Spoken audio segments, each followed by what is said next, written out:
My fiancé has the biggest heart, would literally give you the shirt, pants, and hat off his body if you asked for it. He's a recovering people pleaser, and I get it because I also used to be a people pleaser. We've been together 5+ years. A few months ago, I started picking up on his best friend making some not so nice comments towards me. I'm trying to be vague, but let's just say this friend is the type to read who in the room would be most affected by being picked on, and then he picks and picks and picks on them until they can't take it anymore.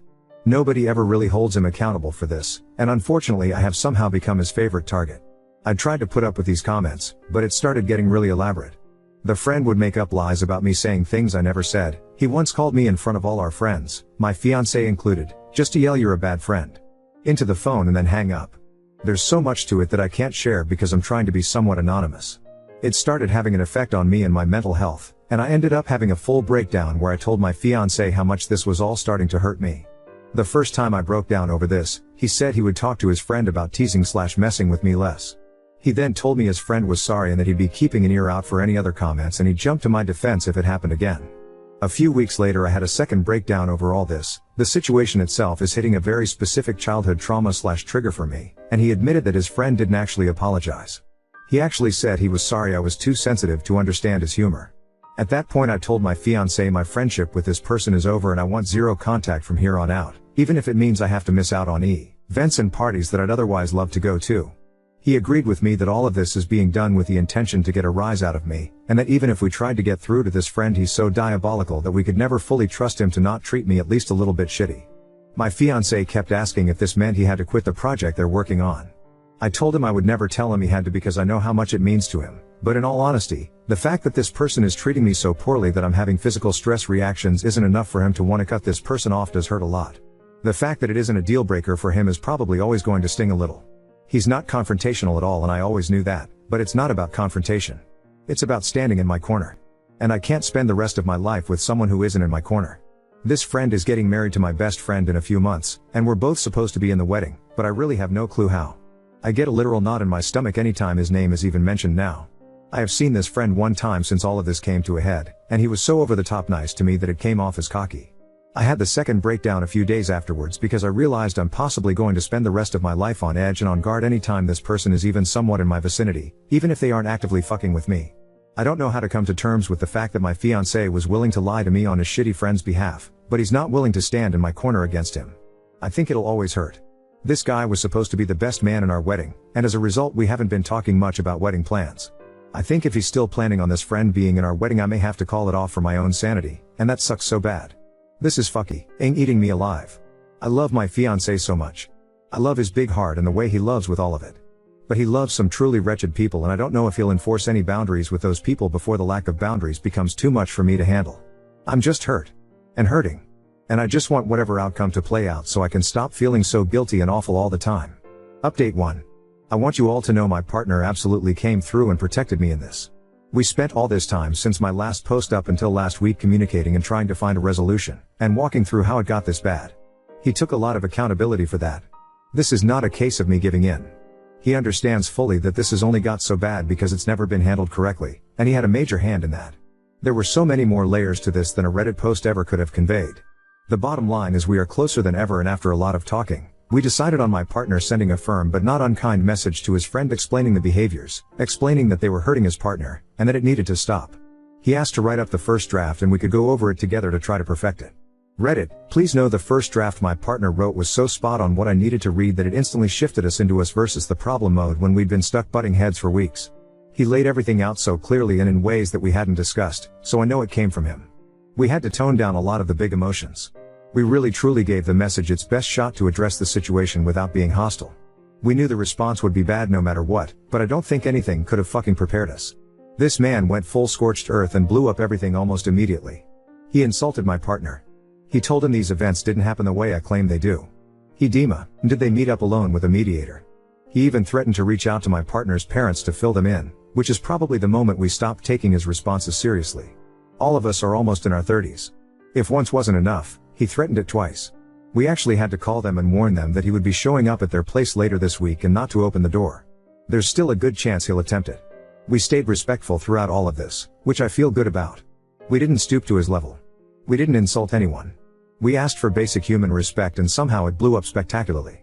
In the end, we both received a massive wall of text from my, now ex, best friend, fully backing up her man and telling her side of the story, which is so insanely far off from what actually happened that all I can do is laugh. We've been shifting from crying to being dumbstruck to just straight up laughing because of the absurdity. I went into this thinking she was brainwashed, but it turns out I was wrong. They're a perfect match. I wish them all the best. I am sending them one last message setting the record straight, which my partner and I decided together was the best approach apart from just ghosting, before moving on from this entirely. I'm going to make it very clear this is done. Zero contact indefinitely and I will never look back. My partner and I both deserve way better friends and we both see that so clearly now. I am so fucking glad I learned my friend's true colors before we dropped $800 on a hotel for their wedding. Thank you to everyone who was kind. Not only did I put myself first in the end, but my partner did too. We're going to take this week in stride and process it all, grieve the friendships we once thought were forever, and at the end of the week we have a conveniently timed vacation to my partner's family cottage. I think we're gonna come out of this stronger because we already feel it. Again, thank you to though, say who had something productive to say. And I've made my peace with all the rest. Update 2. Hey all. Told myself I wouldn't update again but there has been a pretty massive development. Not sure if anyone is really that invested in this shit show but it's actually helped me to type it out the first couple times so maybe I'll feel a bit better if I do it again. Sorry in advance for how disgustingly long this is gonna be lol. A few weeks ago the asshole showed his entire hand. He sent my partner a message at 11 AM on a Monday and it is the most unhinged shit I've ever read. I'll sum it up for you. The asshole said he believed my partner is in an abusive relationship and he should leave me for his own happiness. He claimed he has evidence to support this. He admitted this was the big message he would have given had they met in person in the very beginning. He also told him he was worried sending the message would make things even worse for my partner if I saw it. He said I am someone he can never forgive and he will never want to associate with ever again. He ended it by saying he hopes he'll leave me so my partner can apologize for breaking up the band. Yes, it was a band, and they can start to repair their friendship. Obviously a whole lot to digest. I know y'all don't know me, but I am obviously not abusing my partner lol. I shouldn't even have to clarify that, but I will anyways. This guy is 100% excommunicated from our lives indefinitely, not that he already wasn't at that point. In light of this new info, I'd like to share some of the things the asshole has done over the past year or so that made me realize he was fucking with me, but I didn't clock at the time because, much like some of you, I thought I was just being sensitive. My partner and I joined some pals, including asshole, to play a game together online, Lethal Company if you're familiar. I have many hours in the game and know the monsters quite well, so I was pretty confused when I was slaughtered by a Bracken 3 game days in a row, almost immediately upon entering the facility and splitting from the group. I mentioned at one point that I'd be having a lot more fun if I wasn't dying so quickly every time, and the asshole mockingly said it must be a skill issue. After a few more deaths, this time with me at least getting to explore a bit before getting my neck snapped, I asked if anyone had the Control Company mod installed, which allows the server host to play as the monsters. Suddenly the asshole had to go, and the lobby conveniently disbanded. I never brought my suspicions up to anyone because I knew it would be my word against his and I had no solid proof so I wasn't positive, but when I finally mentioned it to my partner a couple of weeks ago after that text was sent he told me he remembers the asshole staying on the ship and secretly going AFK multiple times in the game, which lines up pretty perfectly with my in-game deaths. When I said the asshole was being too nice the time we saw him after my partner called him about his comments affecting me, I don't think I explained it right. My partner and I were sitting at a table at a local show and the asshole sat next to me, not my partner, and wouldn't stop touching my arm and asking me if I was enjoying the show. Multiple times he would just stare at me and grin as wide as he could. If I had just been told something I did hurt my friend's partner, I don't think I'd be all over them the way this guy was to me. Hell, if it were me I'd at least throw a sorry about the other night their way. It felt like he was gloating that he got away with it. It was comically over the top and made me and my partner very uncomfortable. We talked on the drive home and we both felt the same about it. I was hanging out with my friend at her place and asshole was there, so we all decided to head to my place and hang with my partner as a foursome. Right before we left the asshole asked if I knew our mutual friend's secret. I did not. I'm also not very close with this friend. My friend already knew and told him they should just tell me because I wouldn't be that invested, but asshole told her my partner didn't know yet and they couldn't tell me until we all got to my place and told him. He kept going on about how big the secret was and insisted that I'd freak out once I knew. I made a comment about how we were taking different cars and there was a chance my friend would just tell me on the way, so he looked her dead in the face and told her that he'd be genuinely upset with her if she told me before he told my partner. We respected that. When we got to my place, it was obvious my partner already knew. The big secret was simply that our friend was dating someone. I found out later that the asshole had called my partner the minute he got to his car and told him that both me and my friend didn't know and they should put on a big show of telling both of us together. My partner had known for weeks and the friend group had openly discussed it a few times, and it hadn't come up with me because, as I said, I'm not very close with this friend. I got baited lol. Truly exhausting behavior. My partner had no idea what happened until I told him about the conversation at asshole's place and my friend didn't say a word in my defense. I typed out exactly why this was ridiculous once all this came to a head and they both refused to even acknowledge it. I dyed my hair blue. My first outing with the new hair was with the whole group. I went all out on my makeup and outfit and was pretty stoked on it. I'm not exaggerating in the slightest when I say the asshole made 20 plus jokes about my hair in the span of about 15 minutes. It was pretty much every time he interacted with me, which he seemed to go out of his way to do specifically so he could make jokes about my hair. If you've ever had blue hair, then you've probably heard most of the jokes he was making. I laughed along for the first few, I see, and definitely handle banter as it's a huge part of almost all of my friendships, but after about 20 jokes I finally said it was getting old and asked if he had anything nice to say. He responded by making another 5 jokes with a big shit-eating grin on his face and implied I was too sensitive. There truly was no off switch with the guy.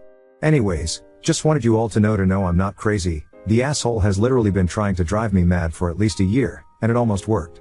My partner and I have had many conversations about all this, and I know a lot of people had a lot to say about him, but please know this was eating both of us alive.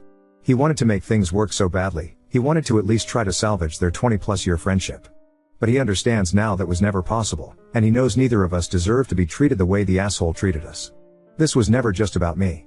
If he was a good friend to my partner, maybe things would be different and we could have tried harder to get through to him, but this is just who he is at his core. He's known for being a prick for no reason and lying about it. And there's no space in either of our lives for that.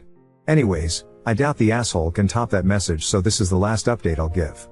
My partner and I are coming out of this way stronger. The asshole has completely brainwashed my friend, and I've made my peace with it. She can have him, lol.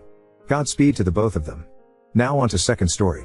Daughter's best friend secretly took her $100 pants, cut the logo out to cover her tracks, and her mom remains silent. We have been family friends with the Smiths / for about 4 years now. We have kids at ages that mesh up perfectly, so it's always a good time when we get together.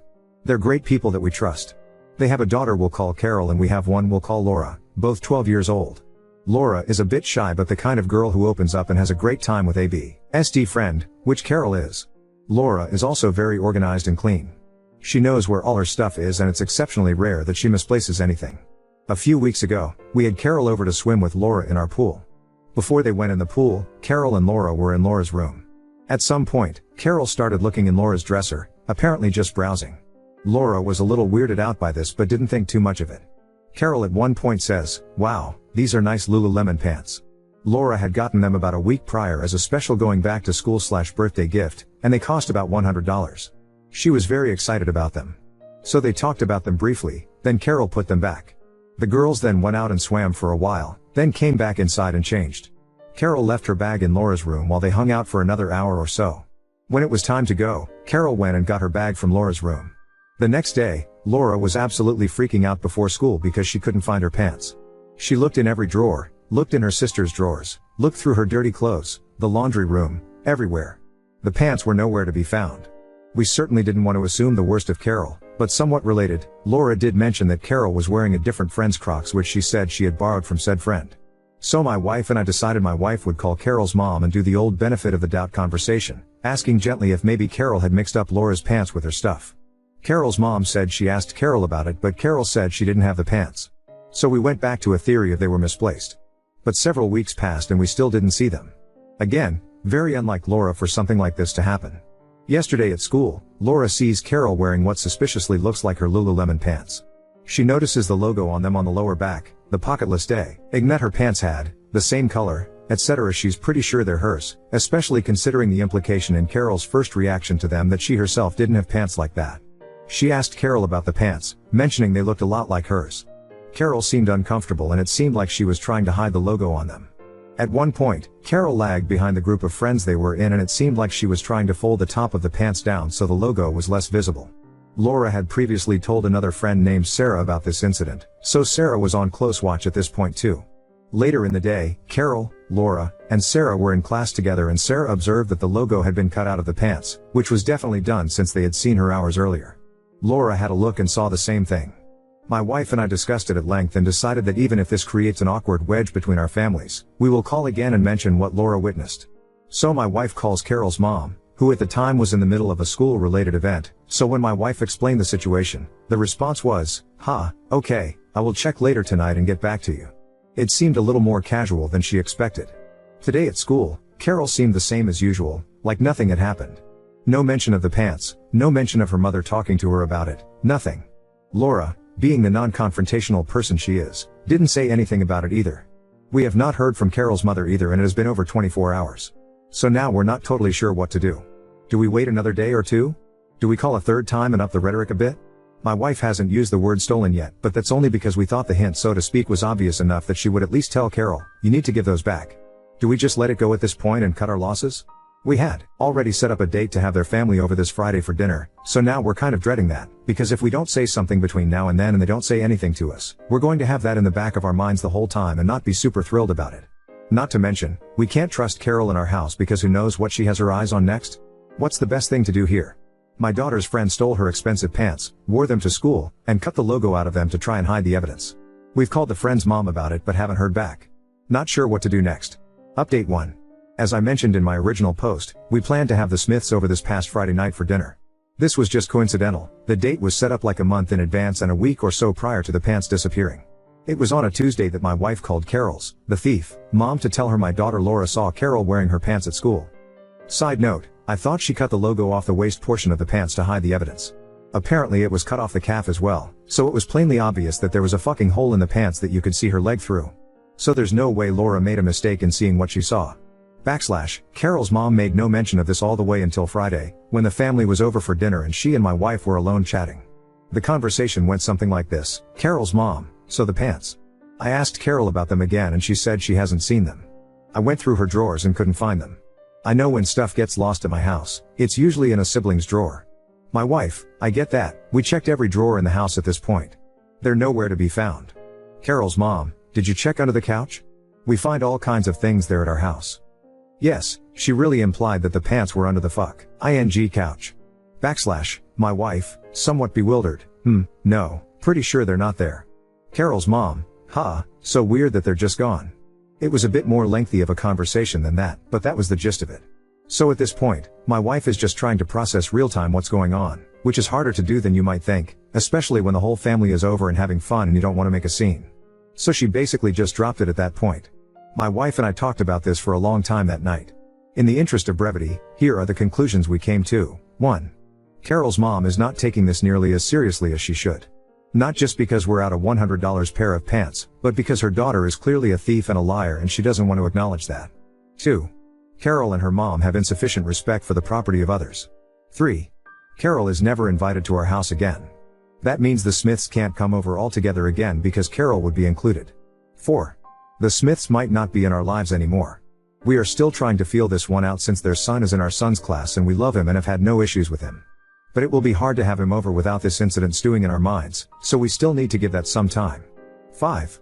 For now at least, we're calling this case closed. I know some of you are effectively screaming at me, justice must be served. And you may be right. That might be the best thing, to confront the issue again and get Carol's mom to cut us out of their lives or actually do something about this. But considering the amount of effort we, mostly my wife, have put into it thus far, and the amount of additional bad blood it could create to really dig into this, we just have no desire to take it any further. We talked it over at length with our daughter Laura as well. We told her that she doesn't have to cut Carol off as a friend, but she has to act under the assumption that Carol will steal from her, given the opportunity. And that mistrust is going to be a problem in maintaining the friendship. She was totally understanding and in agreement, but said she didn't want to cut Carol out of her life. She eats lunch with her in the same group of 4 to 5 friends basically every day at school, so it's not exactly an easy thing to do without a lot of drama. We also took Laura to Lululemon this weekend and bought her the same pants again. We told the clerk there about the situation and you should have seen the look on her face. Probably looked like what you're feeling as you read this, some mixture of disbelief and rage.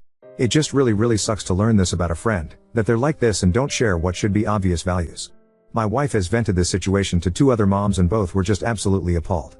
She feels bad about essentially gossiping about the Smiths, but it has been dominating our thoughts all week, and having someone validate that we aren't the crazies was really good for my wife. So now we're sort of at peace with it and letting it go. I appreciate the huge amount of input I got on my last post. I wish I could have responded to more of you, but the post was locked before I could, presumably due to popularity.